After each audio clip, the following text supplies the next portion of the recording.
બનાસકાંઠા જિલ્લામાં સ્થાનિક સ્વરાજની ચૂંટણીમાં લોકશાહીનો ઉત્સવ। બનાસકાંઠા જિલ્લા અધ્યક્ષ કીર્તિસિંહ વાઘેલાએ વતન ખારિયા ગામે પ્રાથમિક શાળામાં મતદાન કર્યું છે। કાંકરેજ અને ઓગળના મતદાન મથકો પર સવારથી જ લાંબી કતારો જોવા મળી છે। યુવાનો અને મહિલાઓ, વરિષ્ઠ નાગરિકો, પ્રથમ વખત મત આપનારા નવા મતદારોમાં ખાસ ઉમંગ જોવા મળ્યું છે। સંપૂર્ણ સુવ્યવસ્થિત અને શાંતિપૂર્ણ વાતાવરણમાં મતદાન પ્રક્રિયા ચાલી રહી છે। મતદાન હક પણ છે, ફરજ પણ છે। દરેક મતથી પણ વિકાસની દિશા નક્કી થાય છે।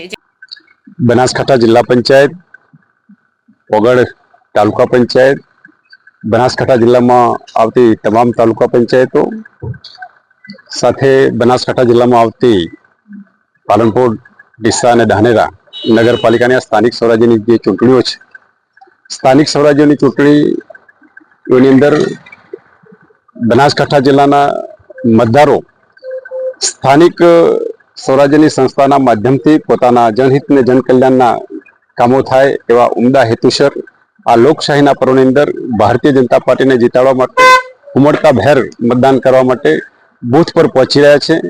એમને હું આવકારું છું, અભિનંદન આપું છું અને આવનારા દિવસોની અંદર ભારતીય જનતા પાર્ટીની તાલુકા પંચાયત, જિલ્લા પંચાયત અને નગરપાલિકાઓમાં આપણી સરકાર બનશે। નગરપાલિકામાં ભારતીય જનતા પાર્ટીની સરકાર બનશે, તાલુકા પંચાયતોમાં ભારતીય જનતા પાર્ટીની સરકાર બનશે અને જિલ્લા પંચાયતમાં પણ ભારતીય જનતા પાર્ટીની સરકાર બનશે।